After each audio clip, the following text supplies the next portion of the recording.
Hi friends, welcome to our TNPSC VIP notes. நாம் இன்றைக்கி என்ன சப்ஜெக்ட் பார்க்க போகிறோம் அப்படின்னா, தமிழ் சப்ஜெக்ட் பார்க்க போகிறோம். தமிழில் 6ஆம் வகுப்பு முதல் பருவம் பார்க்க போகிறோம்.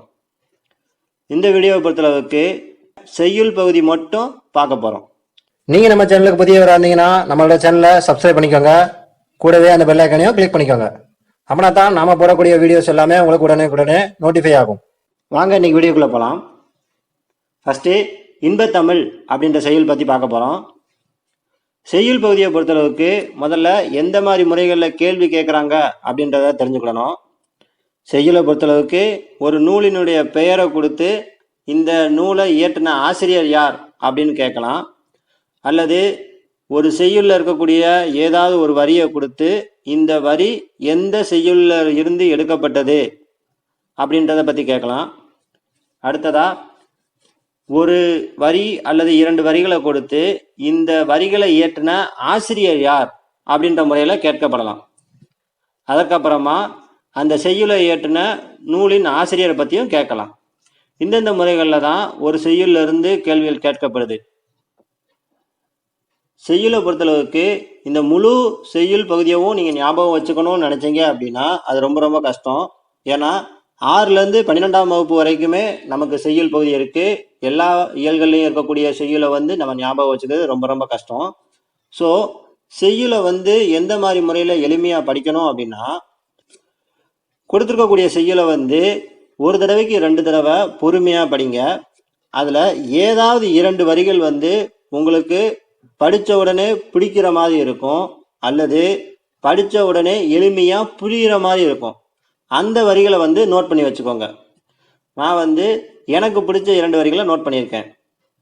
அதுக்கப்புறமா கொடுத்துருக்கக்கூடிய செய்யுளை நம்ம எளிமையாக புரிஞ்சுக்கணுன்றதுக்காக எளிமையான முறையில் விளக்கம் கொடுத்துருப்பாங்க. இந்த விளக்கத்தை நீங்கள் தெளிவாக புரிஞ்சு படித்து வச்சுக்கிடணும். ஓகேங்களா?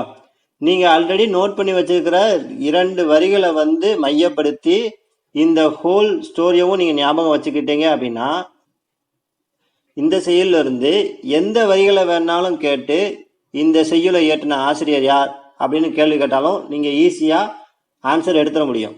ஓகேங்களா? அடுத்து இந்த செய்யுள் பற்றின குறிப்புகள் பற்றி பார்க்க போகிறோம். இன்பத்தமிழ் அப்படின்ற செய்யுளை இயற்றின ஆசிரியர் யாருன்னா பாரதிதாசன் அவர்கள். அடுத்து ஒவ்வொரு செய்யுள்லையுமே பொருள் கூறுவை ரொம்ப ரொம்ப முக்கியமானது. இதை கண்டிப்பாக எல்லாத்தையுமே படித்து வச்சுக்கோங்க. நிருமித்த என்பதன் பொருள் உருவாக்கிய, சமூகம் என்பதன் பொருள் மக்கள் குழு, விளைவு என்பதன் பொருள் விளைச்சல், அசதி என்பதன் பொருள் சோர்வு. ஓகேவா? அடுத்து நம்ம டைரக்டாக நூல் ஆசிரியரை பற்றி பார்ப்போம். இன்பத்தமிழ் அப்படின்ற நூலினுடைய ஆசிரியர் யாருன்னா பாரதிதாசன் அவர்கள். பாரதிதாசனுடைய இயற்பெயர் என்னன்னா சுப்புரத்தினம். ஓகேங்களா?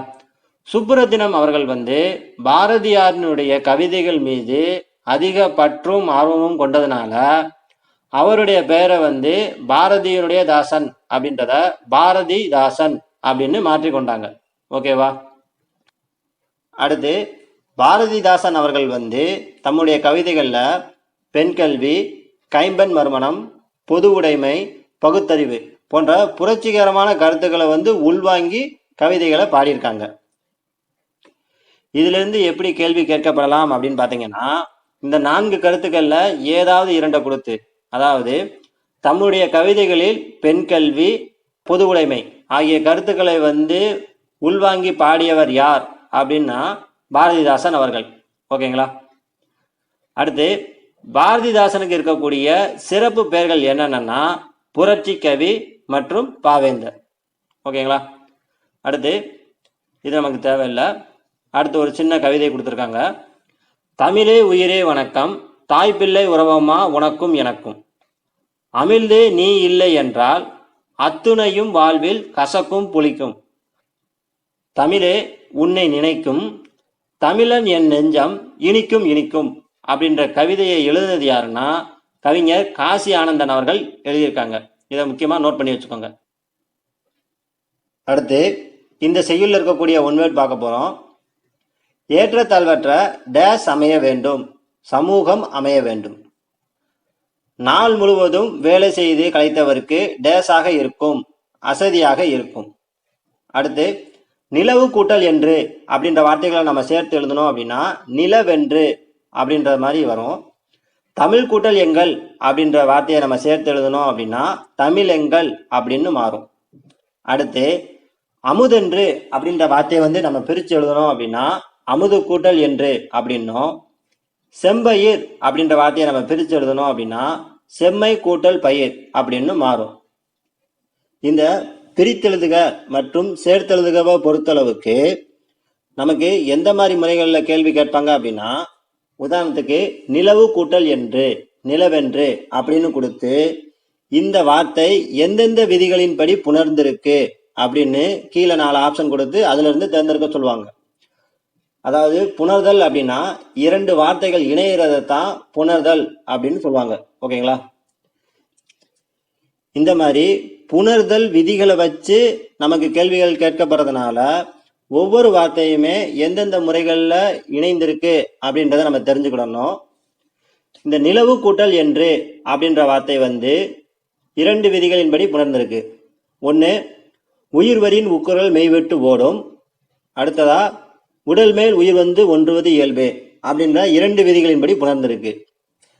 நாம் சொல்லக்கூடிய இந்த விதிகள் நீங்கள் ஆல்ரெடி டிஎன்பிஎஸ்சியில் 1 வருடமோ அல்லது 2 வருடமோ படித்திருந்தீங்க அப்படின்னா ஆல்ரெடி நீங்கள் இலக்கணம் படிச்சிருப்பீங்க. ஸோ உங்களுக்கு இது எளிமையாக புரியும். ஒருவேளை இந்த வீடியோ பார்க்கக்கூடிய நீங்கள் டிஎன்பிஎஸ்சிக்கு இப்போ தான் படிக்க ஆரம்பிச்சிருக்கீங்க அப்படின்னா நான் சொல்லக்கூடிய இந்த விதிகள் உங்களுக்கு புரியாத மாதிரி இருக்கலாம். ஜஸ்ட் இந்த விதிகளை நோட் பண்ணி வச்சுக்கோங்க.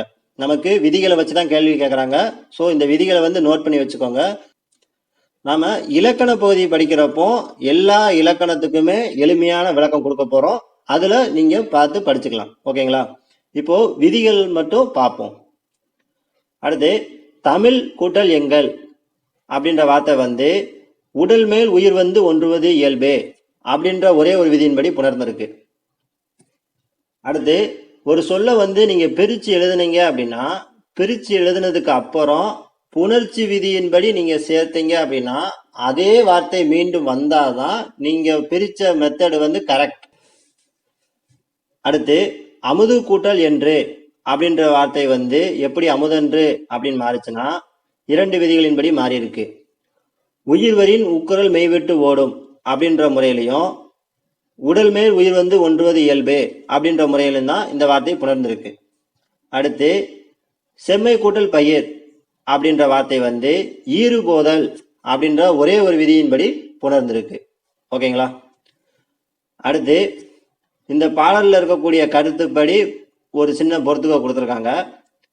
விளைவுக்கு நீர், அறிவுக்கு தோல், இளமைக்கு பால், புலவருக்கு வேல். ஓகேங்களா? அடுத்து இந்த செயல் இப்போ முடிஞ்சிடுச்சு. இப்போ அடுத்த செயல் பார்க்க போறோம்.